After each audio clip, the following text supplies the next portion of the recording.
getting passed by multiple cars, as I mentioned earlier on. So Nuoff in a very precarious situation, but he often finds himself in these places. He doesn't qualify as well as he races.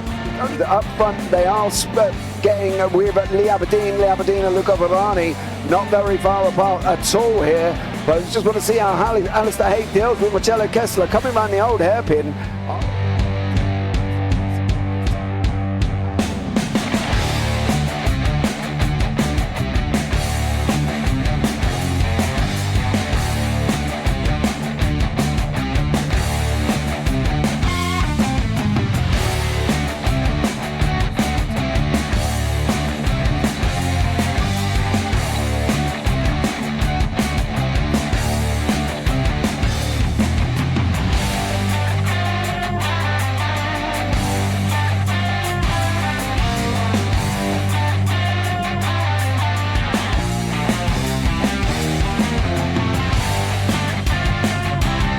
I would say it's not the best decision they've ever made, just not having done that under the safety car, really. Yeah, they're taking their pit stop strategies from Ferrari lately or something. What's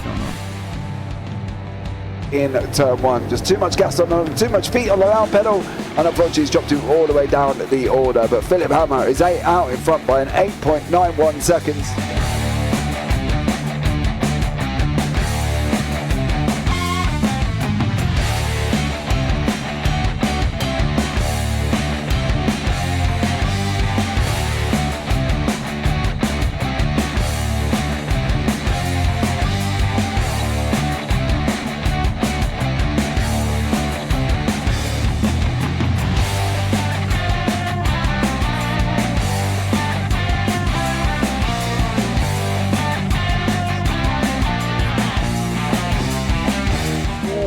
Dan Michael is a wall there, sir. And definitely doesn't want to be hitting that earlier on as well. Difficult, the understeer is in the dirty air through that final corner because it's such a long corner and you get dragged off into the grass very easily. He'll have the slipstream down in towards the chicane. Peterson was briefly alongside, but that slipstream has saved him and kept him in third. Yeah, Varani now lost a little bit of time to Aberdeen, about half a second. Peterson is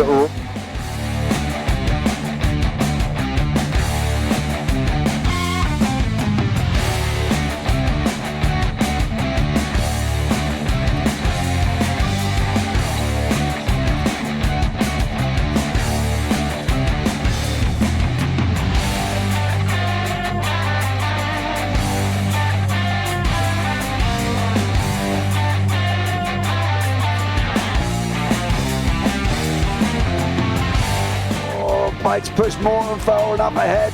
He's got out of line. Is now Pike going to have a go at Werrell? Don't push him off. He's in the championship fight.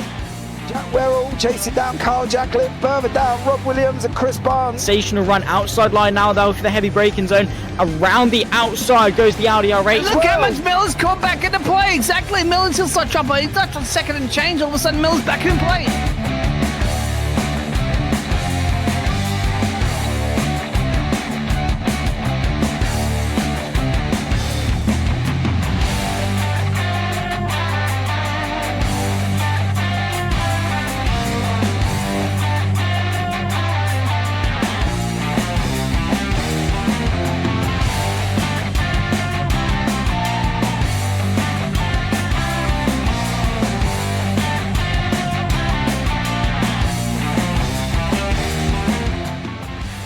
On to the back end of Phil Jocelyn. So there's been a lot of movers and shakers in this first 2 laps here for race. Absolutely serious racing league. Everybody's allowed to have fun. Yeah, and it's all about the entertainment. So I hope everybody is enjoying themselves out there in the chat. We know that Ron is been enjoying himself watching. The Burger King machines off into the grass a little bit there as they're really bunching up now.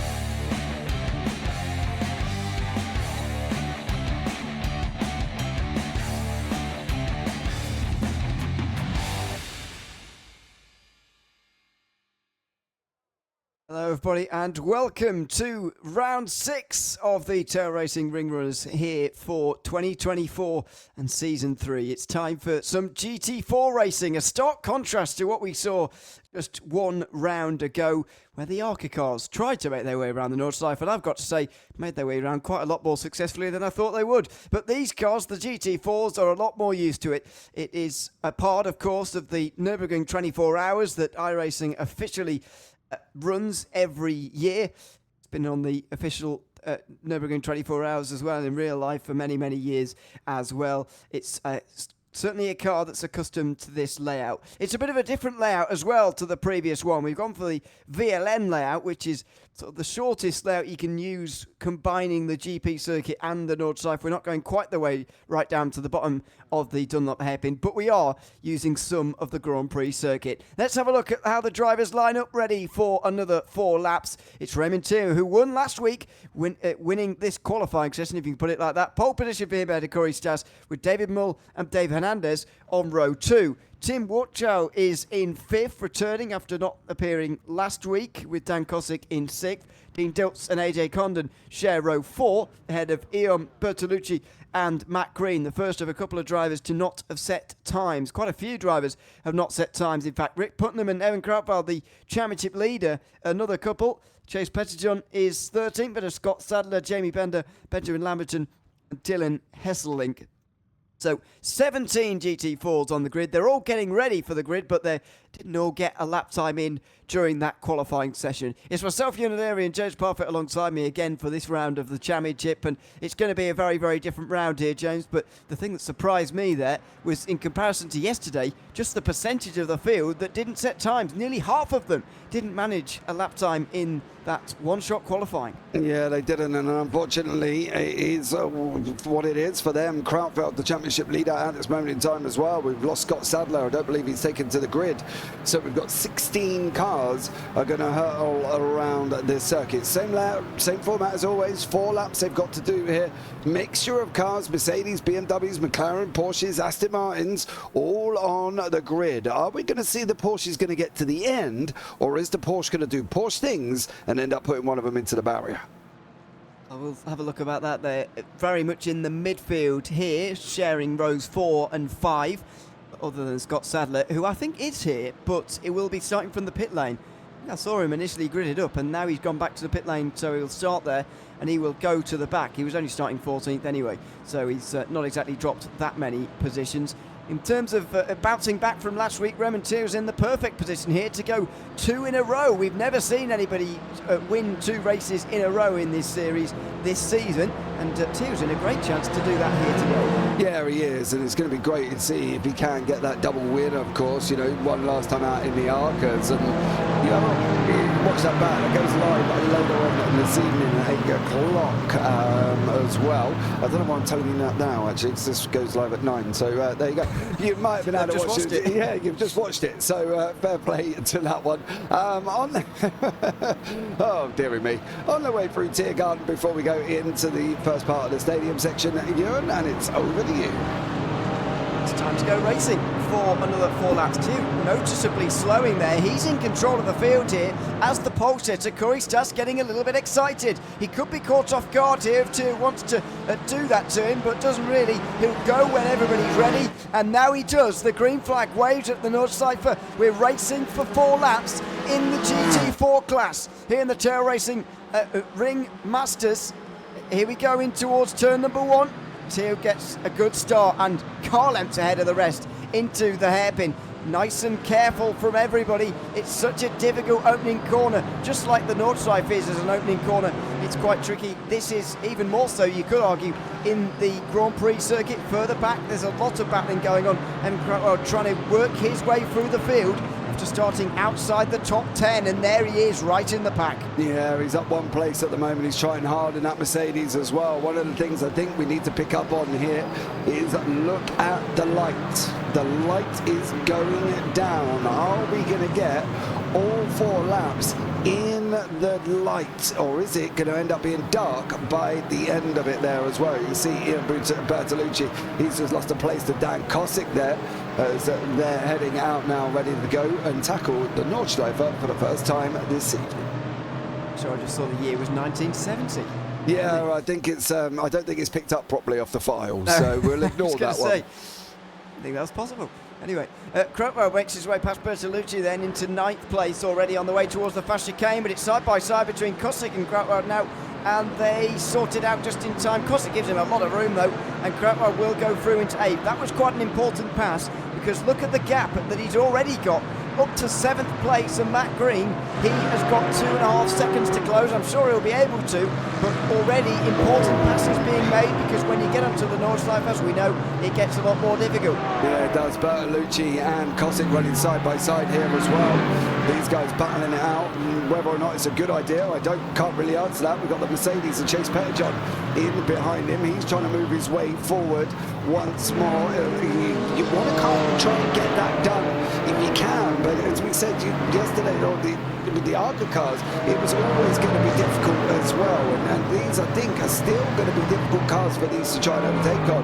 But Crowell has got a job in his hands. He's 1.5 seconds back away from Matt Green, and he's going to have to try and close that gap up. Tim Watcher, Dave Hernandez and Dave Moll are scrapping it out further up there.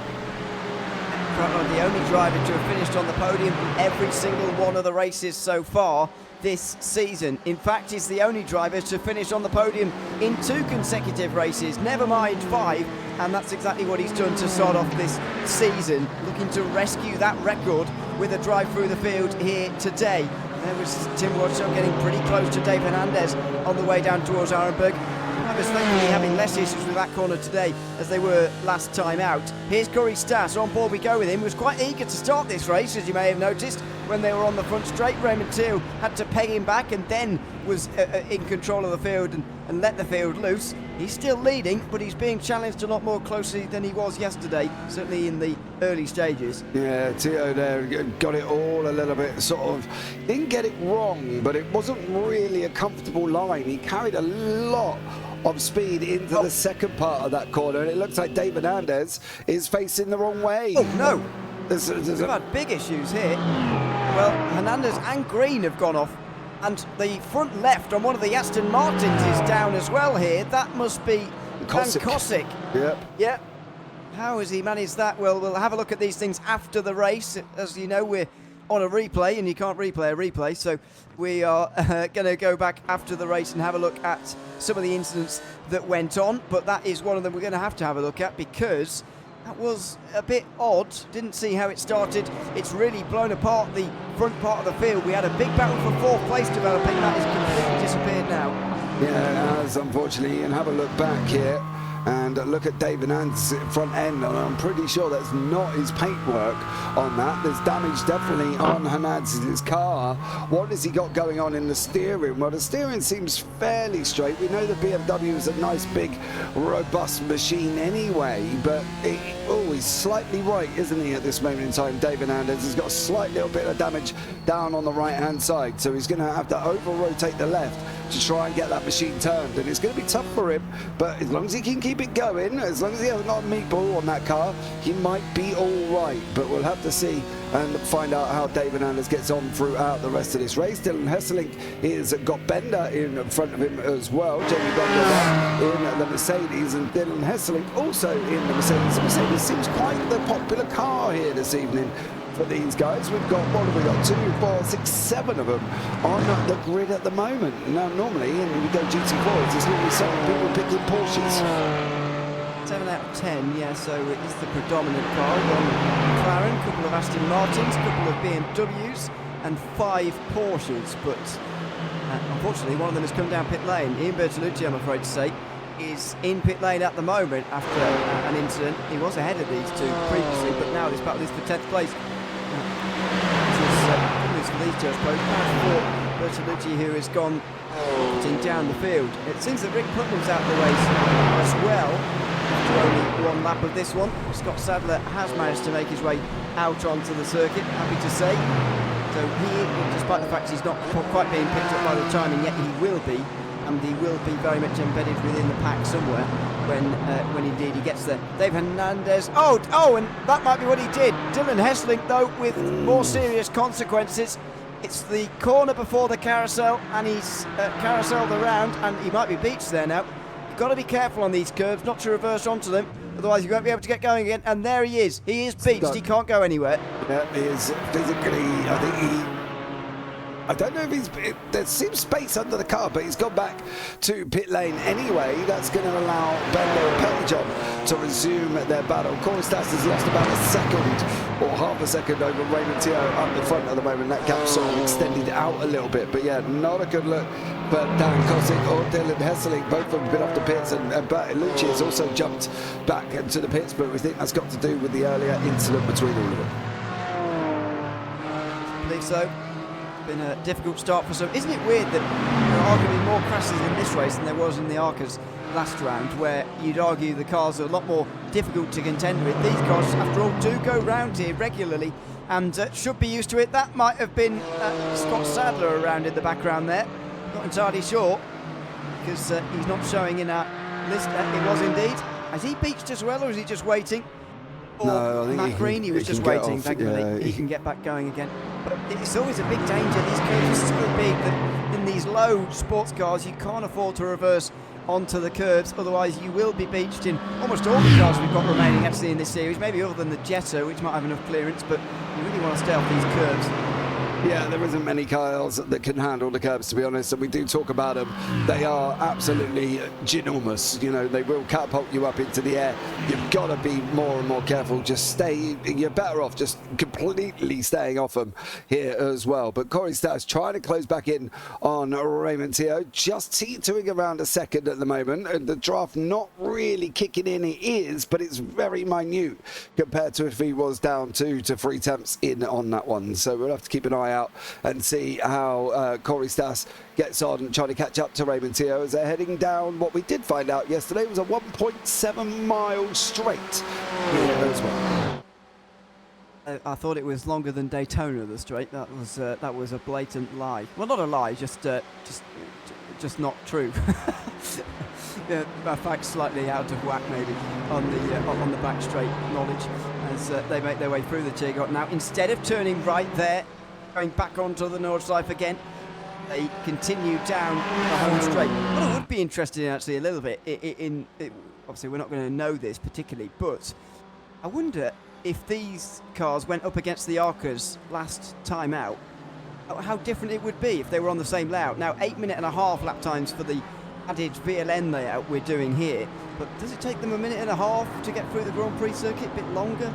I think it might not be too dissimilar, to be honest. The ARCA's obviously with the straight line speed, and these cars with dramatically more cornering ability. Yeah, I think this is the thing. I think, to be fair, they probably wouldn't be too far apart. I reckon they could probably run neck and neck, as you say. Speed difference, absolutely. Hernandez is in the pits, so that's no surprise on that one. Speed difference, definitely. Grip difference, huge. So I think they might be a lot closer than we think they probably would be. You know, the ARCAs were rocking, something like 600 brake horsepower out of their machines, and I think the GT4s with their more downforce on the car probably would be a lot better.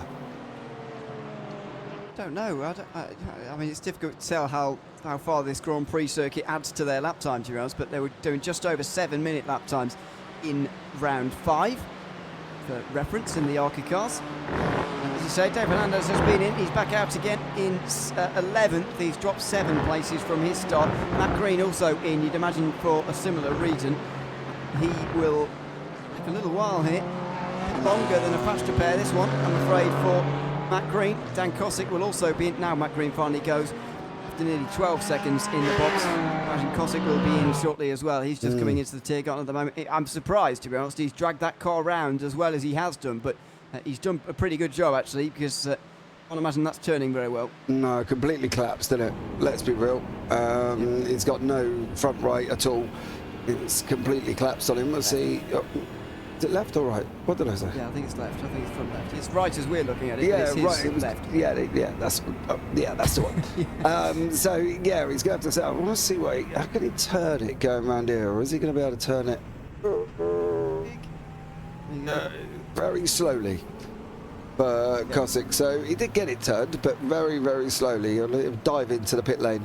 There you go. You can see the front left, as you're in the car, has collapsed. Front right as you're looking at it. But Teo is now open up 1.1 seconds as these guys head down to Avenberg and the right-hander at the base. Yep, it's, as I mentioned before, a bit less strenuous than yesterday, but it is not easy by any means. Apologies if I keep saying yesterday, by the way. We recorded the previous round yesterday. It's slightly messing with my brain. So I apologise for that. Of course, pre-recorded broadcasts, as we know, hopefully you will have just watched the Arcas before this one. It's a double header tonight. And if you're watching this as it's coming out, as it's live, which some of you may not be, but if you are, then don't forget, racing tonight here at the Nordschleife. Again, the very longest layout, the full Grand Prix circuit, followed by the Nordschleife for the Radical SR8s. That should be a lot of fun. We know those cars very well, of course, and so looking forward to seeing how they go around here. In fact, we've got plenty of experience of seeing those cars go around here in a different series. Yes, we definitely do, and very fun to drive around here. And I love the SR8s. It's just, it's a gorgeous machine. These guys are going to have great fun in them, of course. You do have the practice with them, though, and if you haven't, you could be in trouble. The field getting a little bit spread out. Chris, that's just losing a little bit of time at the moment to Raymond Teo through the Grand Prix layout and through this one. He's probably lost about 7/10 for Corey Stas. He was a lot closer in that Mercedes, so we'll see how he gets on and if he can get to the end of the race. Raymond Teo, though, is looking so strong. He might end up wrapping up back-to-back victories there as well for Teo. Yep, first time this season that would have been achieved, by the way. If you take into account the 3 drop rounds that we have in this series, then which we're not doing, by the way, we won't do in the championship standings we show you at the end, but just hypothetically, if we did, Teo would only be a couple of points behind Evan Kruppwald. This would get things a lot closer. I think it would tie things up, actually, if the race were to end as it is now. But you can be sure that Evan Kruppwald is not done yet at all. Only 3.2 seconds behind Dean Dilts, then Tim Watchow, then David Mull. Going to be interested to see what the lap times are this time round. The first lap times don't really make much sense or tell us anything, but this next lap time could. Front end certainly telling us something, though. He's been involved in something we haven't seen. Yeah, he's got no bumper. But I can't see his name popping up, and I can't answer the question, I'm afraid. I really can't. There's no bumper on the car. There's nothing registering that he's had an off, or unless he got caught up in the AJ Condon crash, possibly, or Benjamin Lamberti going off the line, or did he get involved with the Scott Sadler incident? But again, we'll have a look back at that towards at the end of the race. But yeah, a lot more spread out than what I think we were probably anticipating. But it's a different car, isn't it, to the Arca we saw in the previous round as well. So if you it's great for them that they get great experience in multiple different cars, but it's also got to be very tough for them that they can get these cars right. There's different braking points for the Arca, there's different braking points for the GR86, TCRs, GT4s. You know, look at these cars, the SR8s that's coming up. We've got the GTEs coming up as well. So they're all different braking points, and there's a lot to learn. There is a lot to learn in all of these cars. Yeah, there really is.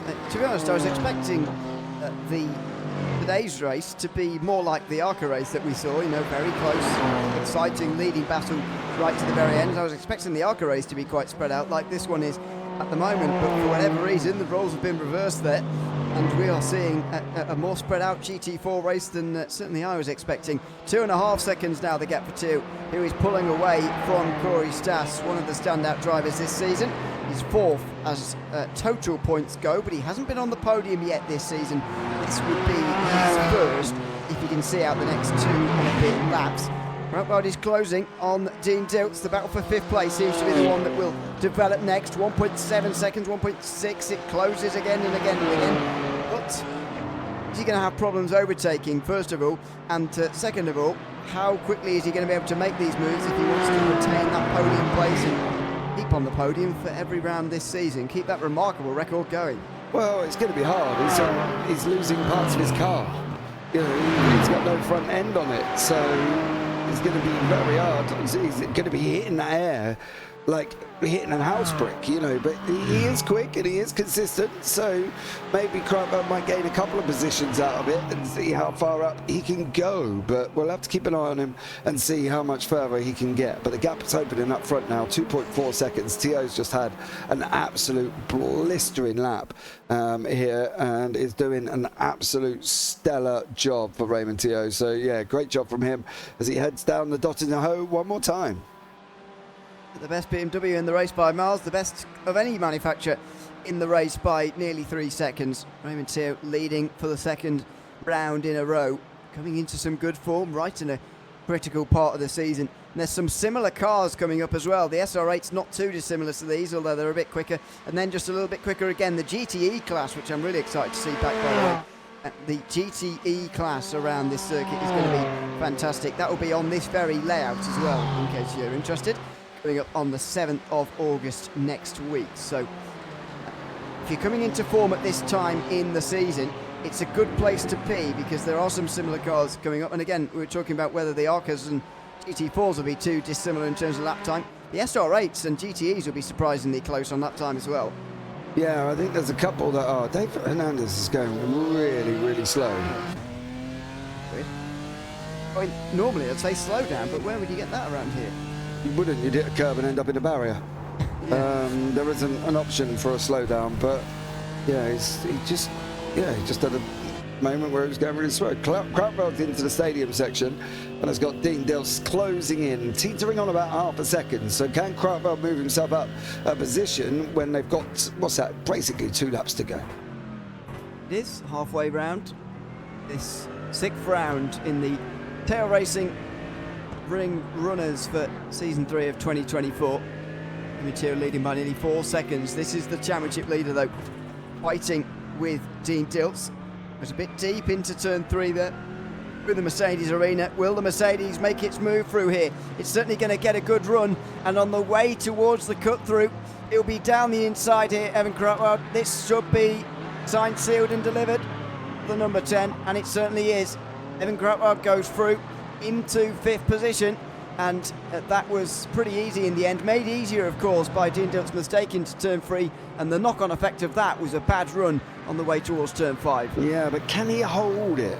His car's not in a good shape, but it doesn't seem to be affecting him massively on that one, which you generally would think it would. You know, he did an 8:37. Dilts was 3.8 seconds slower than that one. How did Krautwald do in conjunction with the guys in front? He was, Watchar was 3/10 slower than Krautwald in lap 2, so it could be very, very close. It looks like we've had AJ Condon facing the wrong way. Unfortunately for him. Scott Sadler another place, by the way. He's up to 9th stealthily. I know we've not been able to see him on his on our timing very much, but because he started from the pit lane, he's slightly ruined it. But he's back now after a couple of laps. He's in 9th, driving well from the very back of the field, even though he did qualify in 14th. I say he did qualify, he didn't set a time, so how can he say that he really qualified? But it's quite an impressive helmet from Chase Pedersen, wasn't it? He's got teeth also. He's his teeth. He's got teeth, right? It's the Venom helmet. Oh, is it? Yes. It looks like a whale to me. No, it's definitely Venom. I don't know if you've not seen the film, Ewan. You there? Yeah. Have you seen the film Venom? Would you believe it? I have seen the first film, but it was that was out years ago. I remember still being in school. And yeah, that's what that one is. And we've got plain black one there as well. So, but yeah, Lamberton closing in on Pettyjohn here. So we expect this battle to come together as well. Well, while we were looking at his helmet there, Pettyjohn did get through on Lamberton, I think, and seems to be the quicker of the two based on this evidence here. So moving away in 7th position, comfortably so as well. Lamberton not really worried about those behind. Likes of Scott Sadler, over 15 seconds. Gaps are very large around this field at the moment. David Hernandez was starting to close some gaps actually earlier on, but he came in again last lap. He's been in twice so far. That time 16 seconds in the box. I wonder if maybe he went off again, but 2 pit stops in one of the, I mean, even 1 pit stop will really kill you, but 2 pit stops especially will kill you in these races. Yeah, exactly. You're going to be stuck, can't you? Let's be real about it. You're going to be at the back. Dan Kosick has just had another moment in that Aston Martin. I've got him down as he has had an incident, but maybe he just was slow, and the system thought he'd had an incident there as well. But you definitely don't want to, you don't want to, because, well, you definitely don't want to be towed either. That's why I'm impressed that Kosick got that car back. It probably took him shorter time to nurse the car back than it would for like a 9.5 minute tow around here. So it's definitely a long one at the Nurburgring, especially if you're out the backside of the Nords. Absolutely. So, speaking of towing back to pit lane, by the way, Ian Bertolucci did that earlier on. Now has been in for 17.5 minutes and doesn't look to be coming out anytime soon. So that could be that for Bertolucci. A fairly big incident on the opening lap, as mentioned before. We will be seeing those incidents at the end of the race. We'll have some replays as to what's happened throughout the incidents. We've had a look at it again, or we'll see for the first time. We'll do just that at the end, but at the moment it is a spread out field. Raymond Tier leading by nearly 5 seconds here to Corey Stas, who's driving well but not driving as well as Tier is by any means, and so that gap continues to grow, and the likelihood of a second consecutive race win for Raymond Tier, the first consecutive win of this season, looks more and more likely the longer this race goes on. He's about halfway round his third lap as things stand. Yeah, he's looking fairly comfortable, isn't he, at the front at the moment, the leader there as well in that BMW. He's literally 5 seconds out in front. It'd be interesting to see if he carries this one up. What would be his gap when he gets to the end of the race? You know, he's pulled out it says 3 seconds since lap 1 and lap 2, but I've got a funny feeling in this lap there could be more of a substantial gap for Raymond Tier over Corey Stas. I'm glad Corey's finishing. I've got to be honest, if he can get to the end of the race, fair play to Corey. He's had a bit of a rough journey throughout this evening, this series, so I'm glad for Corey that he does manage to get that car over the line, if he can, of course, complete it to the end of the race and wrap up second place. If you know you're not as quick, you might as well take the points you can get. Certainly do. Matt Green, by the way, has just got past Jamie Bender, who maybe went off the road recently, and he's dropping back for, I reckon he's got damage the way he's losing time here. Jamie Bender down in 12th place. Dave Hernandez will be smelling blood now, and he will surely fancy this place. You got damage? Not really. Let's have a look. That's not a very good line. That's why maybe he's losing time. But yeah, it doesn't look like he's got much damage to me. Oh, back end. Hey. Well, it's either that or it's been punched in there, you know, because that's not a... Oh, it could be actually, couldn't it? It's the Merc. Yeah, I forgot it goes out and comes back in. It's steering... Looks okay, so maybe he just had a moment. There was a moment with Bender off the track, then Hesselink and Kosick have all been off as well. So I don't think they were involved in each other. I believe they were in different parts of the circuit. But yeah, for now though, I think they're all still going. And so we will catch some of these when we get at the end of this one and see if we can pick up what happened at the beginning with Hernandez and Green and everybody else involved. Oh dear, Chase Pettersjohn's off the road, and that pass for 7th is undone. There's the spin. Needs to get back going again here if he can. Is he beats? No. No, Just dead. And he goes back to pit lane. Poes back to pit lane. Chase Pettersjon from the top 10 in this race will surely now finish 15th. Yeah, he will. Nothing coming for him. He's going to have... What's it going to be? Probably about 9 minutes. He might have to sit and wait. And by that point, Raymond Tier would have gone round and completed the lap. So we're coming on to the final lap now, just down the Dottinger-Hoe. And at the moment, Tier is looking a bit of a shoo-in for that double victory in back-to-back victories from the ARCA to here. Quite remarkable. Somewhat remarkable. We've not seen a back-to-back winner yet, but there you go. Looks like that record is about to be broken. So far, 4 different race winners in 5 races. Evan Crowell is the only one to have won 2 races so far. Not back-to-back, but he has got 2 wins. And he's got all podiums too. Meanwhile, Dave Hernandez, as we go on to the final lap now with the leader, is on the back of Jamie Bender, who will surely be waiting for the very end of that. They're just going through the back end of the circuit now, so through the twisty section before Vansgarden. I think they're about at Brunchen now. And so... Hernandez will surely be... Oh, well, he won't have to wait for the Dottinger. It seems that Jamie Bender's gone off. Down almost at the same place where Pettersjon went off. No, it's at Brunchen, just after that. And it may have been contact with Hernandez, who seems to be waiting for him. Yeah, I'm wondering if there was. It could be Bender and Hernandez together. So, well, again, that'd be another one that we'll have a look back and see what went on. Hernandez does let him through, so yeah, that clearly there was contact there, right? And a great job from David Anders for letting him back through. I think Dilks is into pit lane for some reason. didn't think he would need a stop, and as I mentioned before, you don't generally need stops. Is one of the Porsches. Is he just doing a drive-through here for a penalty, or is there something more sinister going on here? It is a stop. So what does he need here? Not tyres. Maybe a fast repair, maybe some fuel. Might be a little bit of fuel. Back on his way. He does lose a place to Benjamin Lamberton. And there's Scott Sadler, who is still stealthing his way up the field. Now will be flashing his lights at Dean Dilts and will be fancying his chances maybe at getting 7th place. Yeah, we've got Hernandez and Bender once more going battling away with each other. They've gone through the mini carousel, so it's going to be the run now down the Dottinger Hose. They're going to be going through Galgenkopf, the right-hander here, and then onto the Dottinger Hose they go for what will be their second to last time. Of course, the leader's already gone down there, and he's on his way into the Nords himself currently at the moment. So David Hernandez has got an opportunity to take a position away here from Bender, Jamie Bender, and it is going to be a job done, and he's done it rather straightforward as well.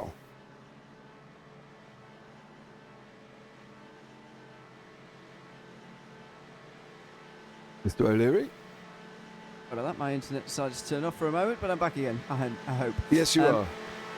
Good. That was a big difference in straight line speed. I think you might be right. Jamie Bender might well have some damage because that is not the speed of a healthy car, surely. I mean,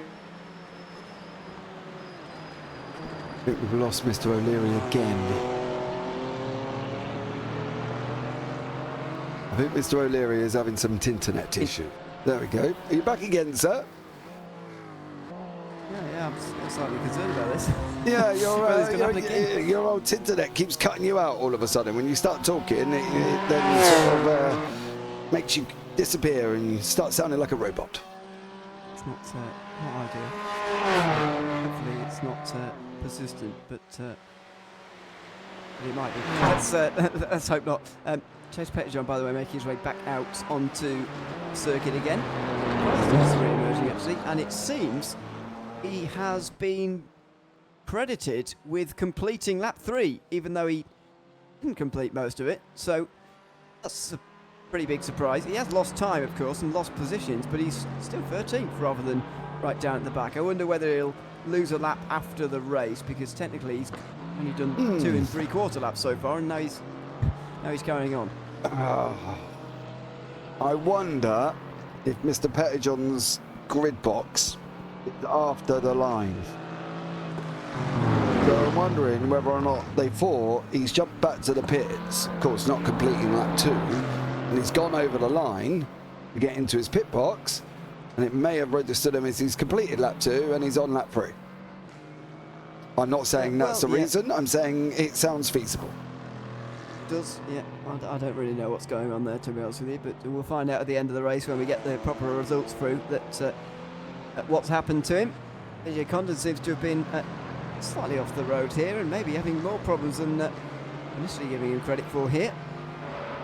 He's had a big spin at Flugplatz, and if he's avoided the wall, he's a very lucky boy.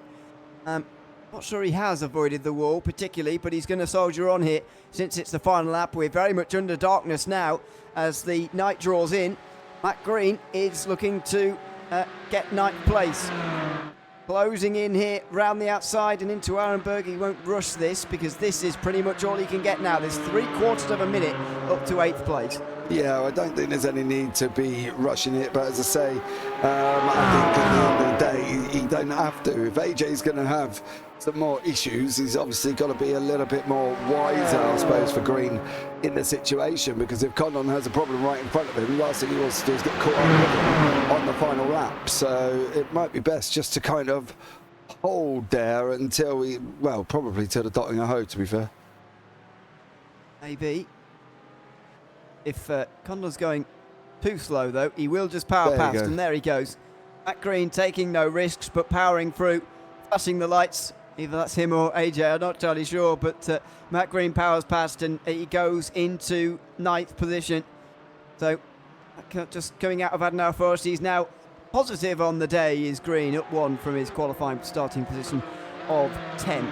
So, there you go. Yeah, I who think should finish 9th. Yeah, I here. think the interesting thing is look at Lamberton. He's up 10. Sadler's up 6. Green's up 1. Bender's up 3. Hesselink's even up 2. With the others behind him, and obviously it's only the top 3 that have not actually changed positions, apart from Dean Dilts, who was in the same spot he was when he started. But at the moment, Raymond Theo is looking odds on here for 2 for 2 from the Arcas last time out to the GT4s. Number job from him. 7 seconds now, the margin. It's looking comfortable towards the end now. And this BMW, he's by far and away, as I said earlier, the best of the BMWs in this race today. He's 2 3/4 minutes ahead of David Hernandez, who's in 11th. They are the only 2 representing the manufacturer. Theo has made it and put it to good use here. Bit wide there just after Brunson, but he's okay. On the way down towards Flanscott now. See if these cars get the jumps. The Arcas didn't quite last round. Ooh, I'd yes. say so. Yeah, I think if you have a look. Because they don't have to brake before the jump like the Arcas did. You can sort of wait to brake until you land. And that's really helping these GT4s get off the ground. Yeah, it wasn't a great one from Corey Stas there, mind you. Dave Moll, got to be careful in that McLaren there, guys. But yeah, so we haven't really seen anybody. Oh, there you go. As Crutfield just about takes off in his Mercedes. What about Lamberton? Is he going to be able to do anything over the jump as well? But it's different, wasn't it? Because the Arca cars last time out, they just sort of, well, kind of collided over it. They didn't really jump it as much, did they? No. As I say, I think it's because they would have had to just dab the brakes before the jump itself, and just taking that little bit of speed off changes the weight balance as well when you're on the brake, especially in those cars, because they are heavy. And then it makes it less likely that you lift off the ground. Benjamin Lamberton's going to have some defending to do here from Dean Dilts and Scott Sadler, as Chase Pettijohn also chases Jamie Bender. So we're going to have some battles here towards the end. But coming up towards the Bilstein Bridge, Raymond Till is on for a famous victory. Winner last week in the Arcas. He's taken a much less powerful car with much more downforce and put it to just as good use. He came close in the TCRs a few rounds ago to getting that elusive race win. He eventually managed it a couple of weeks later. Now he's going to be the first double winner, consecutive back-to-back victories for Raymond Tew in the GT4 race here in the Tail Racing Ring Runners for Season 3 of 2024. It's Corey Stats who will finish second, and behind there's been drama because Dean Dilts has been off the road, and it's now up to, and there he is, Scott Sadler is now the one who can take 6th place away from Lamberton. Yeah, we'll catch up and see what happened there as well. These guys coming on to the Dottinger Ho, surely he's got to be Sadler's position. He's got to be just closing in. He's coming down 3.5 tenths now. Here it goes, rapid closing. Free. Is he going to get... Has he not got speed? Maybe not. Well, he's closing, but is it closing enough here? No. He's been longer on the straights, of course, than the Arcas did, which really was a problem for them because he couldn't quite utilise the slipstream in the same way. These cars not touching the speeds that those were, but he's only gained a couple of tenths or so. He wasn't close enough. Can Sadler do something extraordinary into the final section? Doesn't look like it.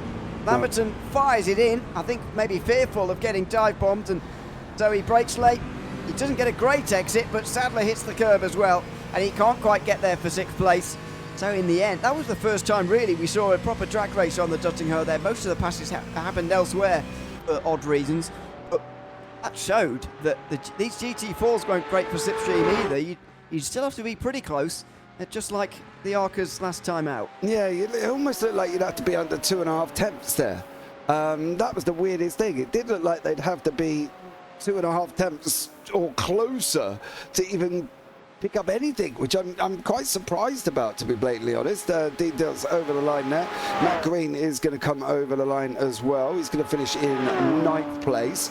We've got Dylan Hesselink. He's going to be coming round into the final section, I should say, of the Nordschleife very, very shortly for Dylan there. He is all the way up by Whipperman currently for Dylan Hesselink, but Matt Green over the line and AJ Condon will come in behind him. Not too far apart, but Green passed Condon quite easily on that last lap, as we saw. Dave Hernandez was able to get into 11th place pretty easily. Chase Pettyjohn, by the way, while we were watching that battle for 6th place, did get through on Jamie Bender for 12th. And he is just making his way up towards the line now. And Dan Kosick in 14th place after that battle. I mean, he's done pretty well to get to the end of this race. Soldiered on after his lap 1 incident, which we are going to see at the end of the race results, etc. But for him to even still be in the race, he'll pick up a couple of points for his troubles. He's done a good job to cross the finish line here. Yeah, he has. He's it's really hard, isn't it, when you're involved in anything to recover and get yourself back into the race. And I think when you do that, one of the things I found, like, I do drive, right? You know, and generally I'm driving around left turns, let's be real. But if anything happens, I think you've got to sit back and try and not have that red mist. And don't get me wrong, it is easier for me to say that than it's done, Ewan, because, you know, everybody drives when they're angry, especially if something happened and it wasn't even their fault. So you've got to try and relax and try and get it back. And obviously Chase Pettyjohn, that was kind of his own mistake. We'll have a look back just to double check, but I'm pretty sure it was a solo one. And then he just kind of had to try and get himself way back through. So, yeah, fair play. Some people don't always carry on when that happens. Absolutely. So pleased that he did. He makes his way over the line as the best finishing Aston Martin, because Rick Putnam didn't make it out the opening lap, I'm afraid to say. And Bertolucci didn't make it to the end of the opening lap, even after starting this race. And those that finished, and of course with there's Dylan Hesselink, who will know that everybody's watching him now, just weaving him around on the back straight towards the Tiergarten for the final time to end this race officially in pretty dark conditions, I've got to say, actually, as well here. Got quite a bit darker than I was expecting towards the end here, but so if you're going to do it any round, you couldn't have done it last round, so as well give it a go this time round. And darkness maybe didn't affect things too much today, but there's certainly been something to admire as we look at Dylan Hesselink making his way over the line. There he goes. 15th position for him. Should be a point or so at the end of the day. You can't, so, just quickly, what you said about the last round, unless the stickers are going to reflect sunlight. Yeah, no, can't do Arc of the Dark. NASCAR. No. Or whether it's floodlit, otherwise then no. Ray Matteo, though, is the race winner, just as he was in that ARCA 1 week ago. Corey Stas 7.4 seconds behind, with David Mull, Tim Wacho and Evan Crowell quite close to one another, but finishing 3rd, 4th and 5th. Benjamin Lamberton was the first driver over 1 minute back. He couldn't quite be passed by Scott Sadler. Dean Diltz tried towards the end, but had an incident, finished 8th. Matt Green and AJ Condon reversed at 9th and 10th on that last lap. Dave Hernandez was the first driver outside the top 10. Chase Pettyjohn overtook Jamie Bender on that last lap for 12th. Dan Kosick was next in 14th, but Dylan Hesselink, who was the final driver to finish the race. Ian Bertolucci didn't get to the end of the opening lap. Rick Putnam, really believe he got very much past the start-finish line. No, let's try and have a look. Yes. At some of this. Now, I might have to go back here, because there was obviously something that happened before and it hasn't picked up where it was. David Hernandez just goes for a spin on his own there, loses traction, bounces back into the road. It's that Cayman that gets hit there. Not entirely sure what. 38. That's Matt Green. Yeah, Matt Green. Yeah, you're right. And then it's Krautwald who smashes into Green because he's spinning across the road. So that's how he picked up the front end damage. Yeah, it is on that one. Pettyjohn was in there as well. This is the Dan Kosick. Now, did Dan end up getting back involved with this here? Because That's Petty John coming back on, but I can't quite work out where Kosik got his damage from. He's already got it there. He's already got it there, so let's go. I think he hit Hernandez on the way through.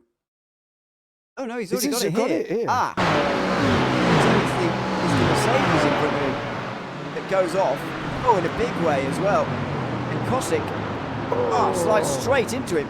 So the 42 of Chase Pettyjohn tries to hold on to the road and does just about, but coming through and at a speed he can't stop from, Dave Kosik slams into the side of him, and then he realises immediately this race is going to be about survival, and he does limp round for a couple of points in the end. There's the incident we saw with Dylan Hesselink, who had to tow back to pit lane because he got stuck. Yeah, this is the Scott Sadler incident. We've got the back end of this, but as the spin in full HD. Sorry to showing that, but there you go. It's there for everybody to see now. Other than that, it was a fairly clean race after that, I would say. There were probably a few more that we maybe have missed. There's AJ Conlon going wide, and I don't know if he hit the wall, but he did certainly spin. Yeah, he did spin. Sorry about that. The camera did. Now, this is where I did wonder if something had gone back on with Kosik, because it did flag up that he'd had an issue. Now, I don't know if this was just... Oh, okay. So he's gone round nice and... No, nothing major for him. I've got a funny feeling Hesselink may have done the same thing here, because these guys come up in quick succession of what was going on. This is, again, his turn one. It's too late. Yeah, way too late there. What about Bender's situation? How did he end up? There we go. Is that how he got the damage that you were talking about, and I didn't believe that he had? Yeah. It might well be, because he certainly hit the wall there, and he didn't come in the pit lane that race. And there's the rear end damage you were talking about. Yeah, you weren't seeing things. No, I wasn't. That's amazing, considering I wear glasses. I don't. Oh dear. Was there? Now that was where we said, was that contact of Hernandez? Yeah, Hernandez for sure felt guilty for sending him around and thought, he did. Yeah, okay. Yeah, he did. He bonked him. So that was the Hernandez incident where we saw him waiting. This is, again, Condon. This is an incredible spin. The way he avoids the wall here is nothing short of a miracle, really. He's a very lucky boy. He does have a little bit of a bump. He didn't quite. Spoke too soon. But spoke too soon in the past. But yeah, it's quite astonishing. And this is Benjamin Lamberton in the final few corners. This is Swabensvans. It's before the dotting her and goes wide into the gravel, scrapes along the wall, pretty awkward. There's Dilts. Oh! Yeah, so in excitement, Dilts went off the road and spun himself because he saw the opportunity for 6th place. Yeah, I don't know if it was excitement, but yeah. In excitement, I love that. Well done, Ewan. Yeah, he did. He went off behind him, so that was both. That was the last of the incidents there from all of them as well. And it's great that we can go back and have a watch and analyse them, because we don't always sometimes get time to look at them properly throughout the race. But I think another good one. I enjoyed this. I'm enjoying this series. It's not every day that you see the same car on the same track, just in different variations. I think they're onto something here, this group. Yeah, exactly. It's been a lot of fun, and there's plenty more to come. The Radical if you're watching this live as it's going out, then the Radical SR8 race is tonight with the longest layout, the Nordschleife and the full Grand Prix circuit included. Then it's the GTE class the week after that. The Jetta, understandably for the shortest layout, just the Nordschleife itself is around for that one, although they'll probably still take a good 8-9 minutes around there. Then the Super Formula cars, which will be fun as well. That'll be on the longest out. And then the to be decided race, which is the season finale, always with the car decided 30 minutes prior to the session. It is it's supposed to be a free car, so there's no worries about do I own this car or not as you're waiting for the session to go up. However, that's going to be a very interesting evening indeed, because we don't often see that kind of thing happening. There'll be 30 minutes before the session, includes that 1 hour practice, of course, that happens before we go live around the single lap qualifying session that happens, and the 4-lap race session as well, of course, that we always watch. But that's basically a 1 hour practice session where it really does count in terms of you just know that everybody is out there, maybe for the first time ever in that particular car, certainly for the first time in a while in that particular car on that particular circuit. And it means it's a very interesting championship finale with everyone having that just a bit less knowledge than they might have for this race or the ones previous. Oh, what's your prediction on the car? Oh, prediction on the car? I don't know. I mean, I don't even know what cars are free these days, to be honest, in iRacing. I'm going to work on the presumption as well that it's not going to be one of the cars that's already appeared. That's going to be my... Yeah, I agree. Yes. I don't think it's going to be any of the ones appeared, right? So we're not GT3s, Formula 4s, TCRs, GR86, ARCA, GT4s, SRH, GTs, Jettas, Super Formula Lights. It'll be free as well, remember. So What thinking one's maybe not Mazda. there? Mazda. That's where I was going. Or for a bit, I think they should do, for a bit of a laugh, they should do the previous generation IndyCar, which is free. Oh! So that'd be a laugh. But I'm not sure they'd do that. Legend. Because that might be quite difficult. Man. That would be very tricky. But not the current generation, not the IR18, of course, because that's not free. But the previous generation, I think it's DW12. Yeah. I think it's free. So that'd be a bit of a giggle, wouldn't it? Yeah. The spec racers Fords. That'd be quite cool. Oh yeah, that's a good shout. Yeah, we're just we're purely speculating as it turns out. So there you go. Yeah. One more thing before we go. Championship standings after the race, yes. of course, and it's no surprise. Evan Crutchfield overall is still leading the way, although he's had his lead slashed by Corey Stas and also Ray Teal. It's gone down to 35 and 36 points respectively. Keep in mind though, this is not counting the drop weeks. Dave Mullins fourth, ahead of Matt Green in fifth. Another 5 points back to Jason Hightower, who's not been here for the last couple of weeks. First two he's missed, and so he's dropping down. Scott Sadler seventh, ahead of Dan Kosick, last driver over 50. It is at 50 points, that is.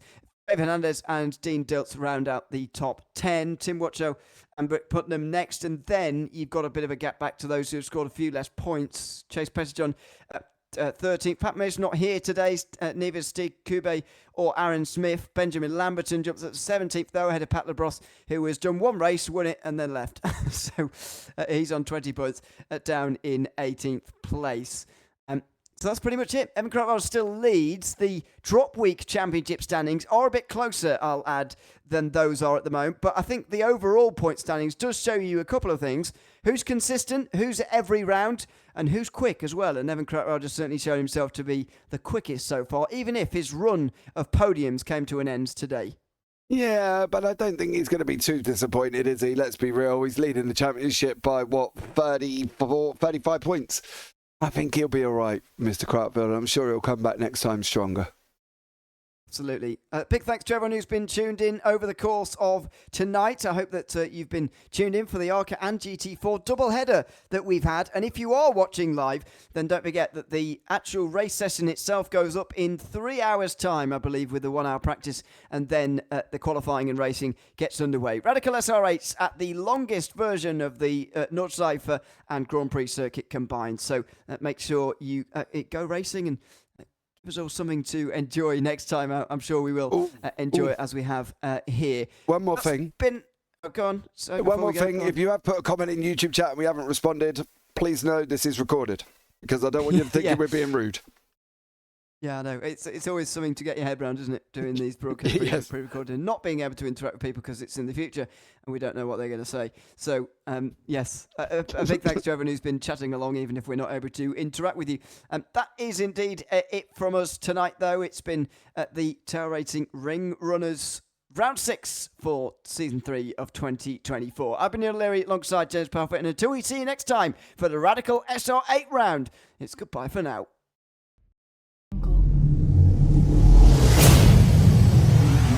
Thank you.